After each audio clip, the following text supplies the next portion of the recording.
자, 오늘 함께 보실 말씀 보겠습니다.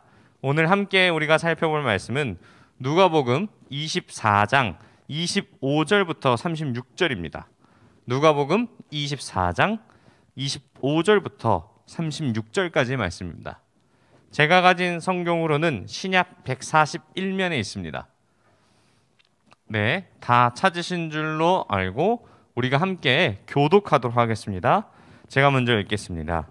이르시되 미련하고 선지자들이 말한 모든 것을 마음에 더디 믿는 자들이여,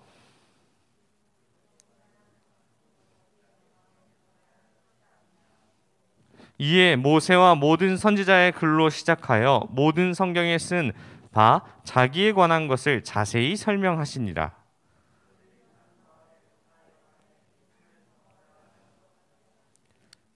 그들이 강권하여 이르되 우리와 함께 유하사이다. 때가 저물어 가고 날이 이미 기울었나이다 하니 이에 그들과 함께 유하러 들어가시니라.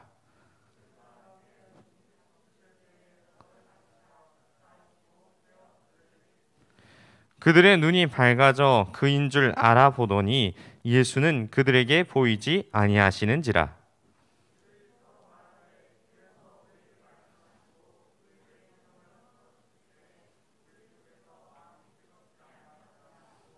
곧 그때로 일어나 예루살렘에 돌아가 보니 11 제자 및 그들과 함께한 자들이 모여 있어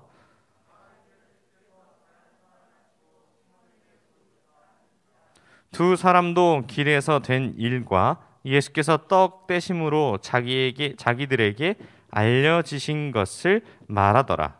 함께 읽겠습니다. 이 말을 할 때에 예수께서 친히 그들 가운데 서서 이르시되 너희에게 평강이 있을지어다 하시니 아멘. 부활하신 예수님을 만나요란 제목으로 하나님의 은혜를 함께 나누겠습니다. 2주 동안 우리가 앞서 살펴본 말씀의 내용들을 혹시 기억하고 있습니까? 자, 첫 번째는 여러분들과 반복해서 한 번 더 확인해 보도록 하겠습니다. 엘리야를 통해서 사르밧 과부의 아들은 살릴 일이 첫 번째였고, 두 번째는 엘리사를 통하여서 수넴 여인의 아들을 살린 기적의 2번을 보았습니다.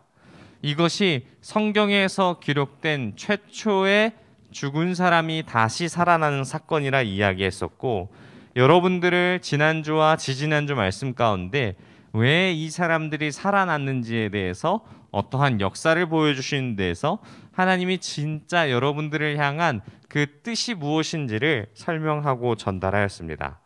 그런데 이 여러분은 성경에서 왜 이러한 부활에 관한 것이 반복된다고 생각하십니까? 오늘 말씀을 통해 부활하신 주님을 만나는 은혜의 시간이 되길 바랍니다. 자, 작년 5월 2일에 같은 본문으로 말씀을 전한 적이 있습니다. 혹시 기억하십니까? 같은 본문으로 본문 똑같이 조금 차이는 있는데 같은 본문의 말씀을 전한 적이 있습니다.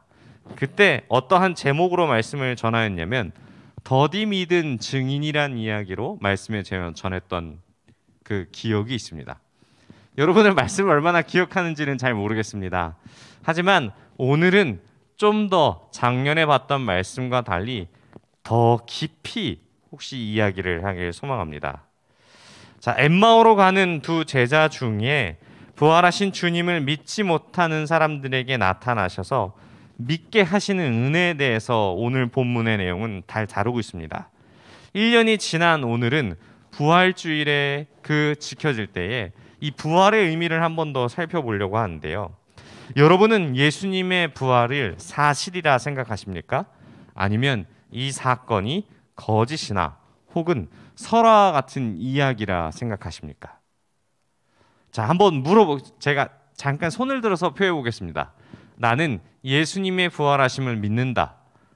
이것이 사실이다라고 생각하는 사람들은 손을 한번 들어봐 주시면 감사하겠습니다. 네, 나는 이것이 잘 믿겨지지 않는다라고 생각하는 사람 한번 손을 들었으면 좋겠습니다.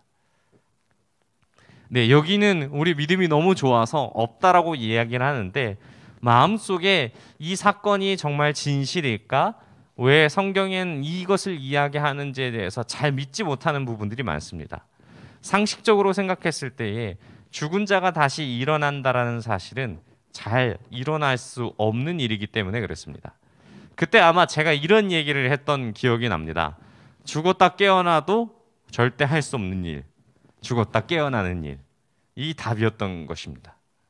자, 그렇다면 우리가 예수님과 같은 시대를 살아가는 사람들에 대해서 한번 생각해 보겠습니다. 예수님과 같은 시대를 살아갔던 사람들이 이 부활의 사건을 목격했다는 사람들의 증인들의 이야기를 들을 때에 과연 이 사실을 믿을 수 있을까요? 한번 생각해 보겠습니다. 많은 사람들은 예수님을 따랐던 이유에 대해서 이 예수님이 전달했던 그 말씀과 약간의 생각의 차이가 있었습니다. 방향성이 정확하게는 다르다라고 봐야 되는데, 이 하나님께서 얘기해 주신 구원에 관해서 이야기했을 때에 모든 죄와 사슬을 끊어내는 것이 예수님을 통하여서 보여지는 것인데, 많은 사람들이 생각하는 구원자에 대한 개념은 모세나 다윗과도 같은 왕으로서의 이 나라를 이 다른 적대국들의 통치에서 구원하는 그러한 사람으로 이해했습니다. 다윗이나 혹은 이 태평성대를 맞이했던 왕의 통치로서 이 로마나 블레셋이나 어떠한 다른 국가로부터 이 모든 것을 구원해줄 구원자를 바라보면서 예수님을 따랐습니다. 당시에는 예수님이 어떤 모습을 보여주셨습니까?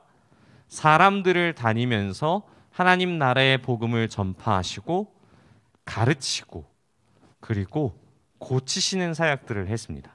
수많은 사람들을 보면서 다니면서 아픈 사람들에게 마음과 그 상처를 치유하는 모습을 보면서 능력이 있는 하나님의 아들임을 깨닫게 되었고, 진짜 추구하는 것은 그들에게 있어서는 이 진짜 죄로부터 구원받은 것이 아니라 이 나라의 독립을 생각하는 사람들이 더 많았습니다.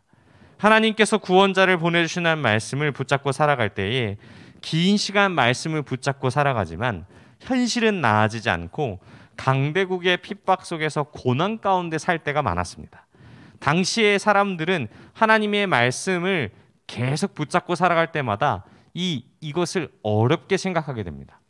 하나님을 믿으면은 구원자가 오고 내 마음에 평안이 온다고 했는데, 현실은 내 마음 가운데 핍박과 고난과 예수님을 믿는 것이 계속적으로 어려워집니다.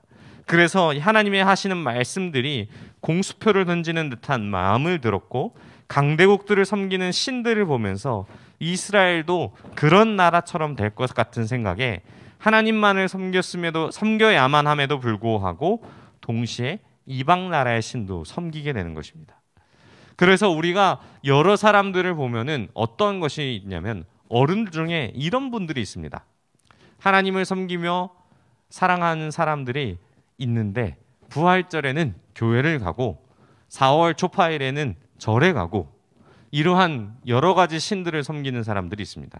뿐만 아니라 심지어 중요한 문제 앞에서 무당을 찾아가서 구슬하거나 혹은 점괘를 보기도 합니다.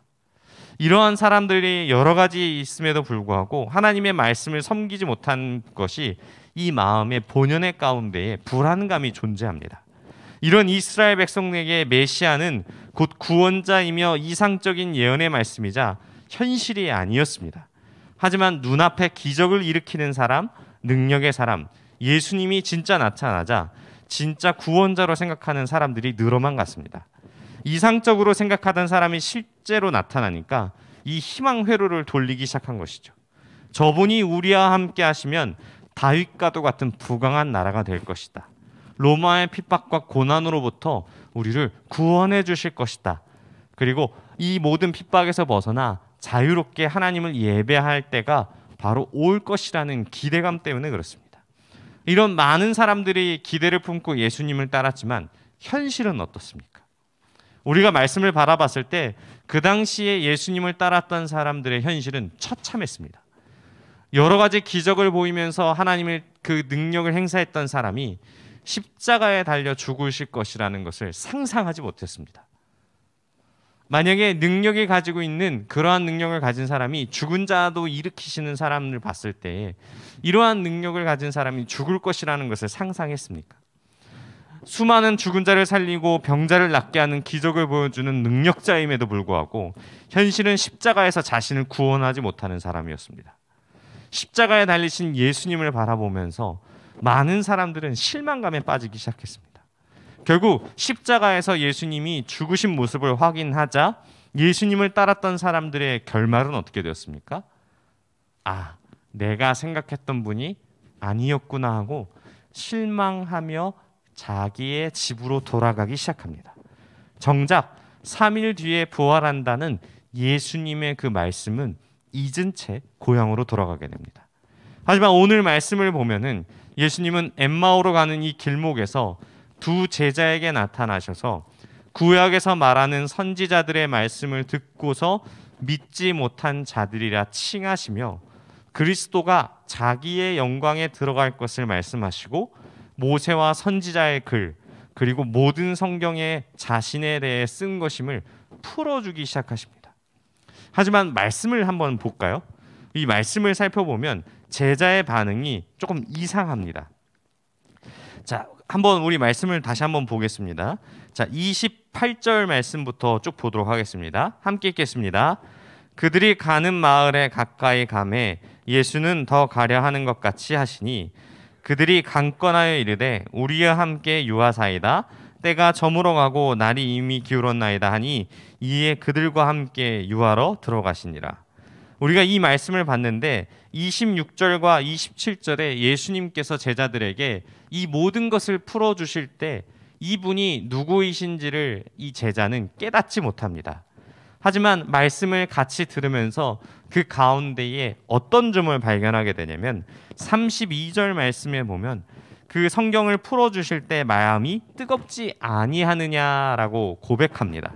하지만 예수님인 존재를 알아보는 순간은 그와 다르게 30절 말씀을 보면 그들과 함께 음식을 잡수실 때에 떡을 가지사 축사하시고 떼어 그들에게 주시니 그들의 눈이 밝아져 그인 줄 알아보더니 예수는 그들에게 보이지 아니하시는지라.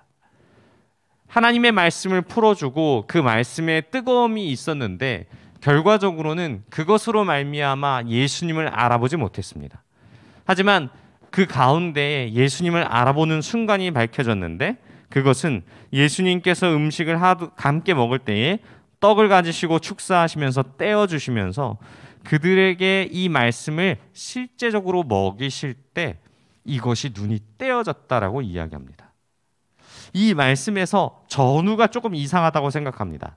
하나님의 말씀을 풀어서 설명해주고 그것을 자신인 것을 증언할 때에 하나님께서 이것을 알려주시고 깨우쳐주는 것이 아니라 예수님의 전적인 능력으로서 이것을 알아차리게 하실 때에 예수님을 알아보게 됩니다. 자, 우리가 한 가지 한번 예를 들어보겠습니다. 이 자리에 만약에 연예인이 왔다라고 생각을 하겠습니다. 연예인이 왔는데 그 연예인의 모습을 우리가 알아볼 수 있을까요? 화장을 하지 않고 메이크업을 하지 않은 채 수수하게 옷을 입고 마스크를 쓰고 모자를 쓰고 왔습니다. 그 사람인지 연예인인지 아는 사람은 거의 없을 것입니다. 하지만 그 사람이 모자를 벗고 마스크를 벗을 때에 우리는 이 사람이 연예인이구나 라는 사실을 깨닫게 됩니다. 이 이야기가 뭐냐면은 스스로 하나님께서 자신을 계시하셔서 그 모습을 바라볼 때 우리는 깨달을 수 있다라는 사실입니다. 전적인 우리의 인지 능력으로서 하나님을 알아볼 수 없고 예수님을 알아볼 수 없다라는 이야기입니다. 하나님께서 그것을 알려주셔야지만 우리는 그것을 깨닫게 된다라는 것이죠. 하지만 그 순간 예수님을 알아보는 순간 어떻게 됐습니까? 예수님은 사라지셨고 부활하신 예수님이 사실인 것을 깨달은 그 제자들은 부랴부랴 다시 예루살렘으로 돌아가기 시작합니다. 자신들이 겪은 것에 대해서 계속 증언하게 되고 더 놀라운 것은 예루살렘에 돌아와 이 말을 할 때에 부활하신 예수님께서 다시 나타나셔서 우리들에게 평강이 있을지어다 라고 말씀하십니다. 그것이 바로 34절부터 이렇게 쭉 나오고 있습니다. 자, 33절부터 한번 읽어볼까요? 우리 말씀을 한번 더 보겠습니다. 33절 말씀부터 읽겠습니다. 곧 그때로 일어나 예루살렘에 돌아가 보니 11제자 및 그들과 함께한 자들이 모여 있어 말하기를 주께서 과연 살아나시고 시몬에게 보이셨다 하는지라. 두 사람도 길에서 된 일과 예수께서 떡을 떼심으로 자기에게 알려지신 것을 말하더라. 이 말을 할 때에 예수께서 친히 그들 가운데 서서 이르시되 너희에게 평강을 있을지어다 하시니. 저는 말씀을 준비하며 여러분들에게 이런 생각을 가졌습니다. 여러분들의 마음 가운데에 하나님의 은혜를 경험하게 한 그 부활하신 예수님은 사실이며 지금도 살아계신 주님에 대해서 열심을 다해 전하고 있지만 여러분들은 마치 이 두 제자처럼 부활하신 주님을 못 만난다는 느낌을 제가 좀 받게 되었습니다. 열심히 말씀을 준비하고 전한다 하지만 여러분들 마음 가운데 뜨거움을 경험하지 못하는 모습을 보면서 자괴감을 들 때가 조금 많습니다. 최근 드는 생각은 무엇이냐면 여러분들 마음에 말씀이 더욱 쉽게 다가오지 못하고 동떨어지지 못하게 이제 전하는 저의 잘못이 아닐까라는 생각이 조금 들게 되었습니다. 살아계신 주님과 부활하신 주님이 나와 무슨 상관이 있겠습니까? 시험을 준비하는 나에게 예수님의 말씀을 듣는 것만큼 나에게 어떤 유익이 있을까요? 세상 사람들은 이것을 시간 낭비라고 이야기합니다. 내 마음의 평안을 찾기 위해 예수를 찾는 것이 아니냐고 이야기합니다.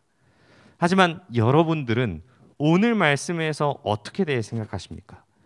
그냥 부활절이라 부활하신 예수님에 대해 이야기하는 것 같은 그런 상투적인 이야기 같습니까? 부활이 현재 여러분들의 삶에 어떤 유익이 있습니까? 왜 우리가 예수님의 가르침에 대해 알고 영생에 대해 공부하며 하나님의 말씀에 순종해야 하는 근본적인 이유가 무엇일까요? 오늘 말씀에 기록된 사람들이 예수님을 따랐던 이유에 생각해 보면 그 이유를 우리는 짐작해 볼 수 있습니다. 수많은 사람들이 예수님을 따른다 하지만은 진짜 부활하신 주님을 만난 사람은 소수입니다. 제자는 예수님이 십자가에 돌아가신 뒤 실망하여 집으로 돌아가던 상황이었습니다.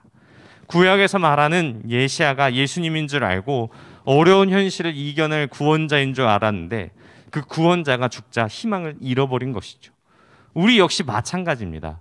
우리의 삶에 있어서 예수님을 믿음으로 말미암아 하나님이 아들이심을 믿음으로 말미암아 구원에 이른다고 하지만 정작 내 삶은 영원히 나아지지 않고 늘 고난과 핍박 가운데 있어서 이 예수님이 살아계시는 것을 믿지 못해서 이 제자들처럼 집으로 돌아가는 사람들이 많습니다.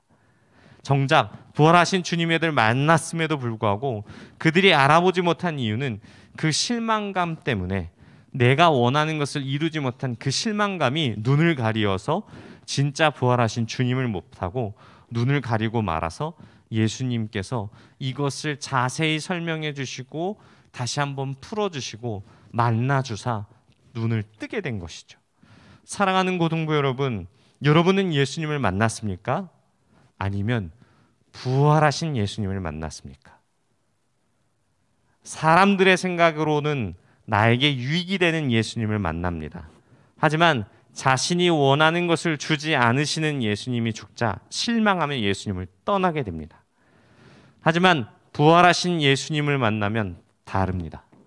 말씀하신 모든 것을 이루시고 사랑하는 제자를 살리기 위해서 모든 것을 포기하신 예수님을 본 사람은 자신의 모든 것을 포기하고 부활하신 예수님의 소식을 전하는 삶을 살고자 합니다.